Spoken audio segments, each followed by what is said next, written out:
Life බොයි ෂැම්පෝ ලොකු බෝතලෙන් වැඩ ඉතිරියක්.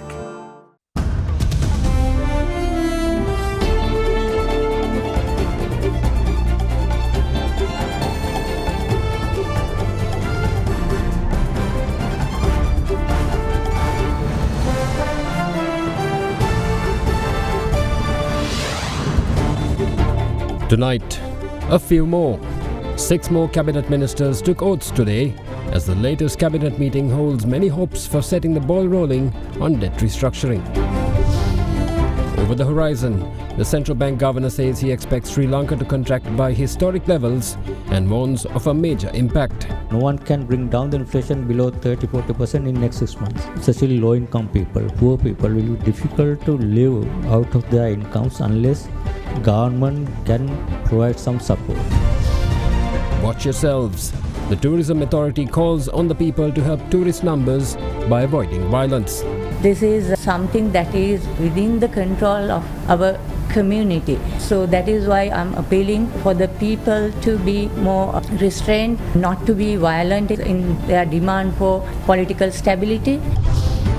Steady progress. The Attorney General calls for the transfer of Senior DIG Deshabandhu Tenakun as the Public Security Ministry Secretary steps down.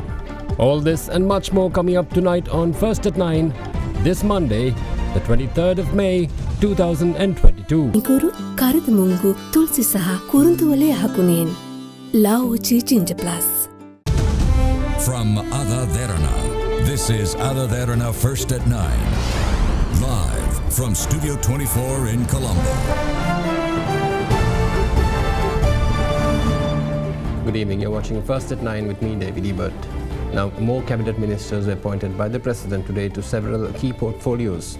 Plantations Industries Minister Ramesh Patirana and Health Minister K.D. Rambukwella also received new portfolios in addition to the existing industries and water supply portfolios.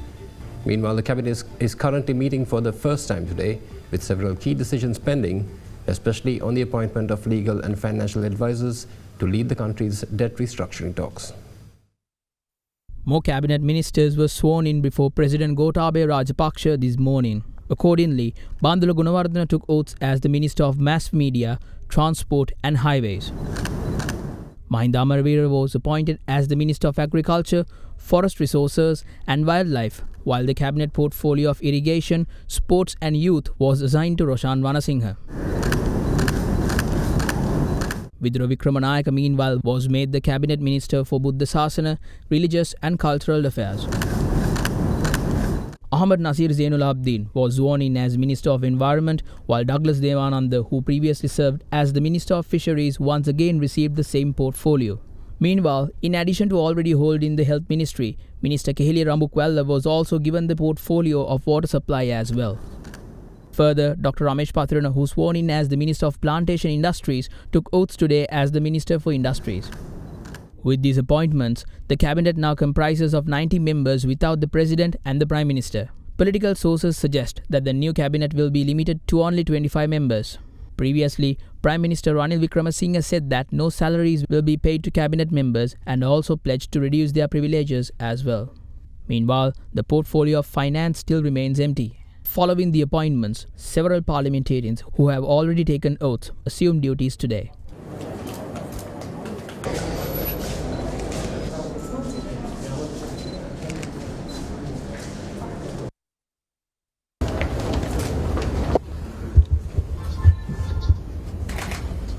Meanwhile, the first cabinet meeting headed by Prime Minister Ranil Wickremesinghe commenced this evening. At the meeting, proposals for the 21st Amendment to the Constitution were presented and will be forwarded to party leaders to obtain their comments before Friday.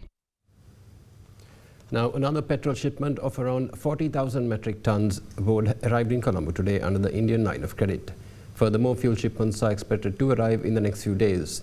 In the meantime, Minister of Power and Energy Kanchana Wijasekara is urging the public not to purchase fuel from third-party dealers, as the investigations have shown that fuel has been mixed with other substances to increase their profits. The minister is also urging the public to report such records and avoid encouraging them. The Indian credit line that has provided up to $700 million for the country to purchase fuel paved the way for another urgent shipment today of around 40,000 metric tons of petrol. Sources say that more diesel and petrol shipments are expected to arrive in Sri Lanka in the coming days as well. Meanwhile, the distribution of 95-octane petrol began today after 2 petrol shipments comprising of both 92 and 95 octane were unloaded. Minister of Power and Energy Kanchana Wijesekara in a Twitter message stated that due to this, 95-octane petrol will be available for the next 6 weeks without any shortages. With that, he requested 95-octane petrol users not to queue up for 92-octane and instead wait to get 95-octane tomorrow. Meanwhile, so far the assurances provided by the authorities have not done much in reducing long queues for fuel.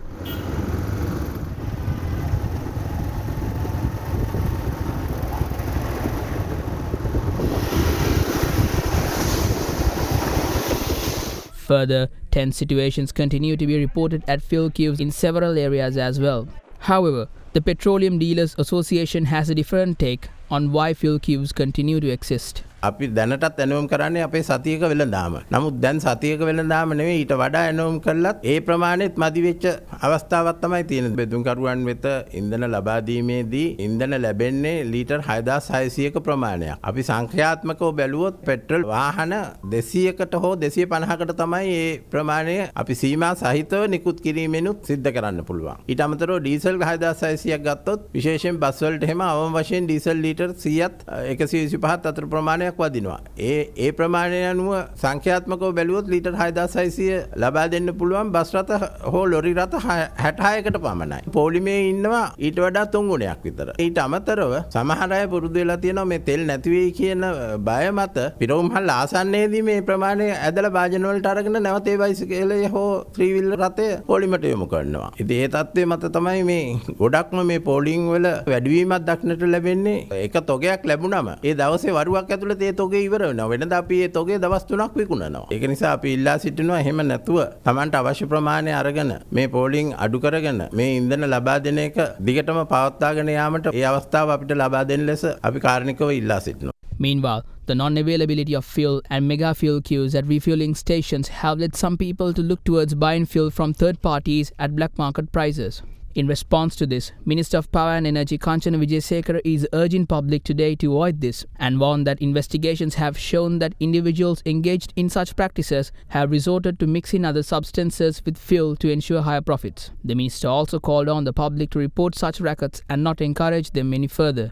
On the country's gas situation, state gas supplier Litrogas says that it has released 80,000 domestic gas cylinders to their market today as it had promised earlier. The company added that a payment of $6.5 million was made for 2 LPG shipments carrying a total of 7,500 metric tons. The 2 shipments have already left Oman, with the first shipment of 3,500 metric tons expected to arrive on Thursday. However, at the gas queues scattered across the country, this message seems to not have received them as yet.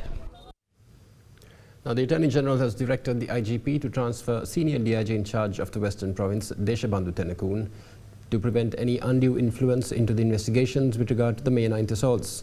Statements were also recorded by the CID from the Secretary to the Ministry of Public Security, Major General Jagat Alvis as well.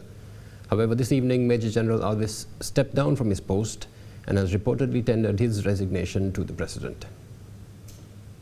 In relation to the ongoing investigations into the assaults on peaceful protesters on the 9th of May in Colombo, Secretary to the Ministry of Public Security, Major General Jagat Alvis, arrived at the CID today to record a statement. Last week when Parliament convened, Minister Dr. Ramesh Pathirana alleged IGP C.D. Vikramaratne and Secretary Alvis had facilitated the 9th of May attack on anti-government protesters as they had instructed Senior DIG Western Province Deshabandhu Tennakoon not to fire tear gas and water cannons to disperse SLPP supporters who carried out the attacks. However, the IGP has denied the accusations. After recording a statement for nearly 4 hours, Major General Alvis left the CID premises in the evening. Shortly after this development, Major General Alvis announced that he would be stepping down from his position as the Secretary to the Ministry of Public Security.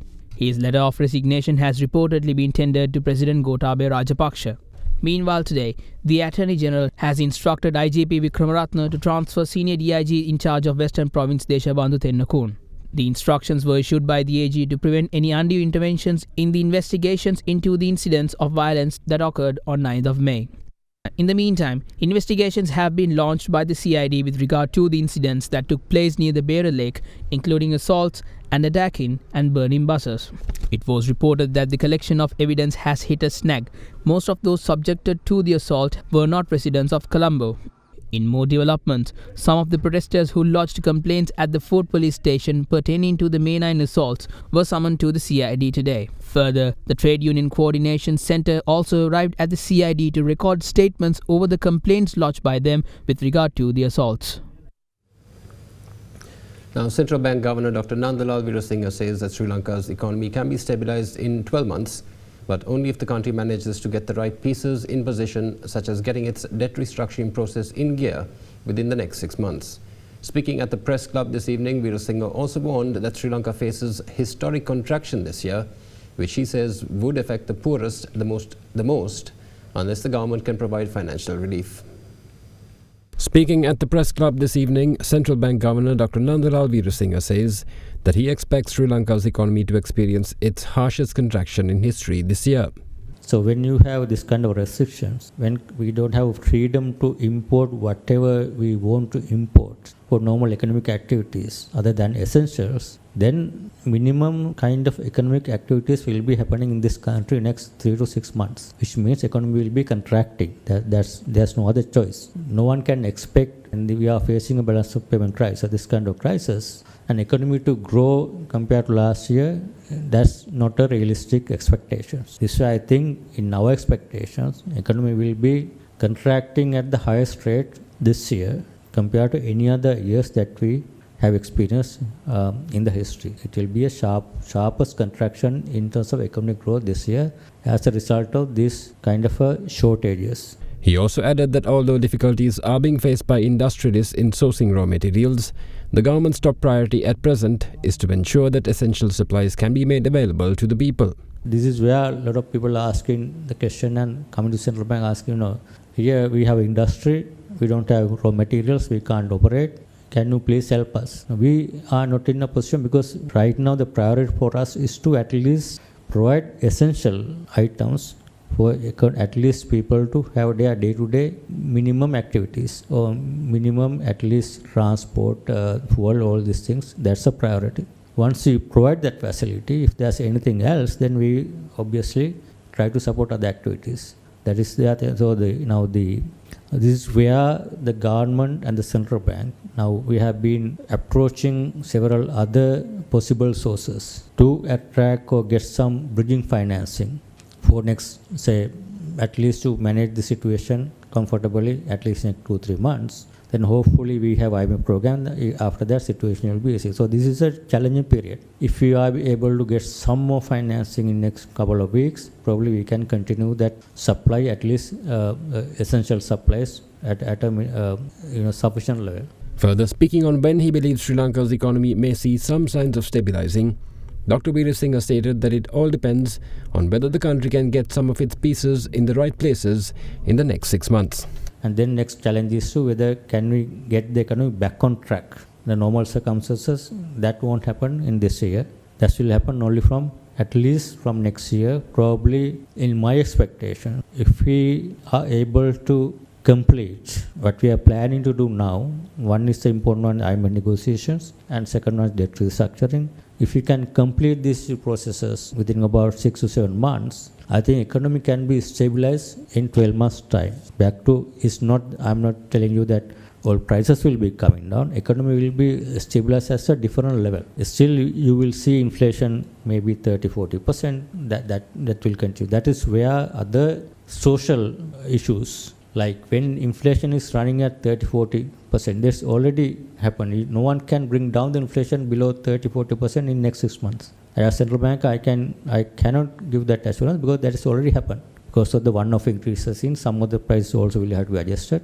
Inflation will be running high. This is where the issue. People who are poor and vulnerable will be severely affected. Especially low-income people, poor people will be difficult to live out of their incomes unless government can provide some support. That is where I think other important part in this exercise while we are trying to implement all the difficult reforms, we need to protect poor and vulnerable who will be affected out of this the crisis situation.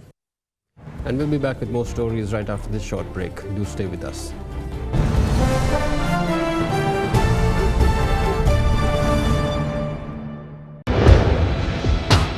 Big 3.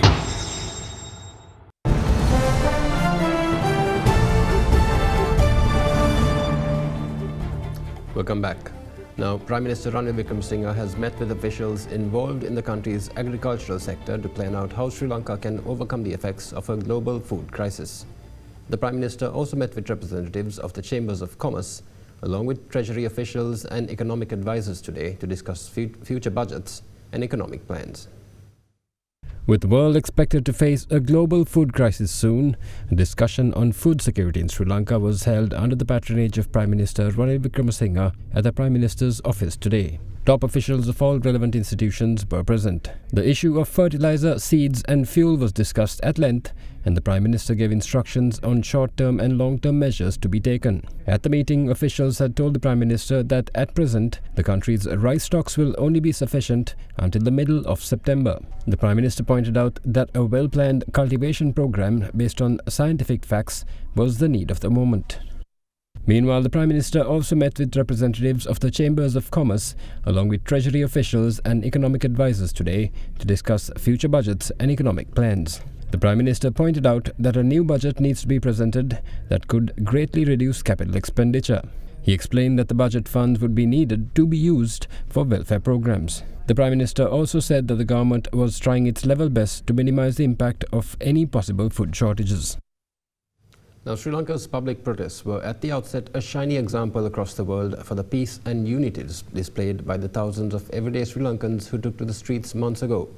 However, since then, due to acts of violence being reported in foreign media, the effect on tourism arrivals in the past month has been significant, with numbers dropping from over 3,000 a day to an average of 900 per day at present.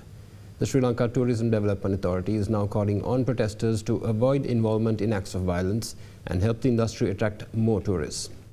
After COVID pandemic, Sri Lanka has been recovering as a tourism destination, and we recorded 106,000 arrivals in month of March, and we were targeting to reach 1.9 million arrivals in the year, and we were also optimistic about the income through tourism to be about 2.3 billion. However, because of the scarcity of gas and fuel and the protests have now become more violent. Those carry a negative image of Sri Lanka in the international media, and this results in issuing of various travel advisories by different countries. The arrivals during March had been 3,800 arrivals per day, but it has come down almost to 600 in certain days of this month, and the average stands at 900 per day. But this is something that is within the control of our community, the society, and the government institutions. So that is why I'm appealing for the people to be more restrained, not to be violent in their protests, in their demand for political stability. And I request all the government institutions also to treat tourism industry as a priority industry, which is an important contributor to the national economy. Now, protests at Goldface Green and in Kolpiti continued with their calls for the President and the government to resign immediately and have now reached day 45. Meanwhile, the protesters have also begun community service projects, starting off with the cleaning up of the Kolpiti railway station tracks today. The Goldface Green protest, which has been the largest demonstration campaign launched by the members of the public, marked its 45th day today. However, low numbers were seen at the Gotakogama site compared to its early days.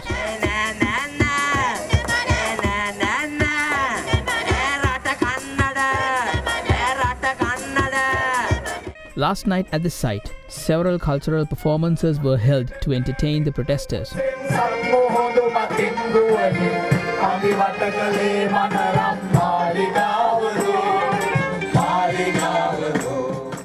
Meanwhile, at the No Deal Government in Kolpiti, which was created following the appointment of UNP leader Ranil Wickremesinghe as the Prime Minister, the protest seems to be continuing with calls for the government to resign immediately. Meanwhile, as a part of community service projects of the demonstrators, the protesters launched a cleaning up campaign along the railway track of the Kolpiti railway station. The GCE ordinary level examinations commenced at 3,844 centres island-wide for 517,496 candidates in total today until the 1st of June. Of this number, 407,129 are school candidates, while 110,367 are private applicants, the examinations department said. This year, 542 examination coordination centres have been established island-wide. Candidates are requested to arrive early at the examination centres with their admission and valid identity card, the Commissioner General of Examinations, LMD Dharmasena, said.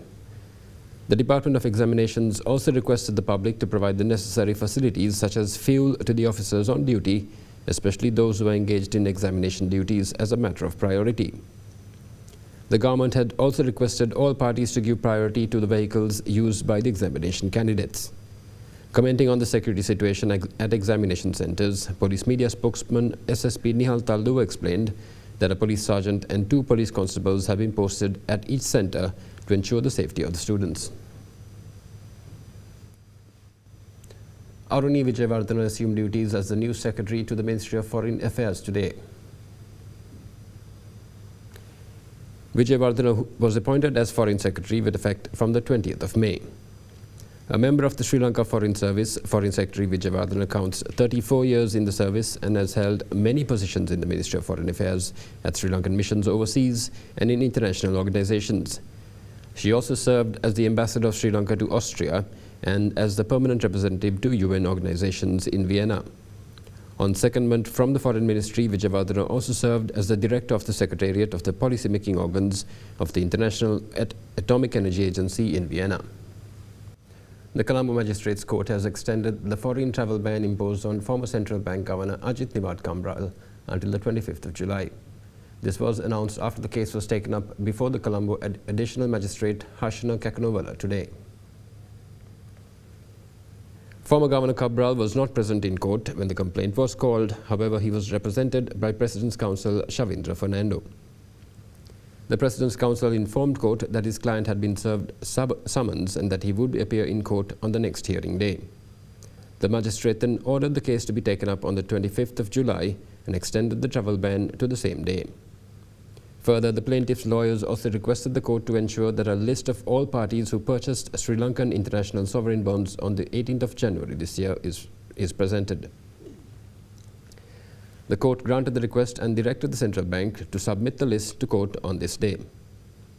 The complaint lodged by former Southern Province Governor Rajitha Kirti Tennakoon alleges that while serving as the governor of the Central Bank of Sri Lanka in recent times, Cabral caused a loss of $500 million to the government of Sri Lanka through sovereign bond payments due on the 18th of January.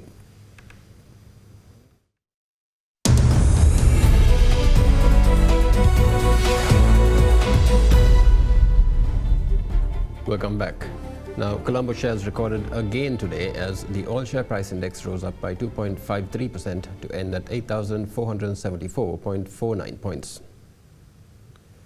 The S&P SL20 of liquid stocks, meanwhile, gained 3.42% to end at 2,844.97. Market turnover was 2.7 billion rupees, along with a share volume of 153 million. The transportation sector was the top contributor to market turnover, while the food, beverage and tobacco sector was the second highest.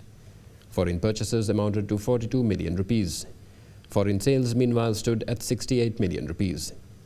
Foreign participation in the market activity remained at subdued levels, with foreigners closing as net sellers.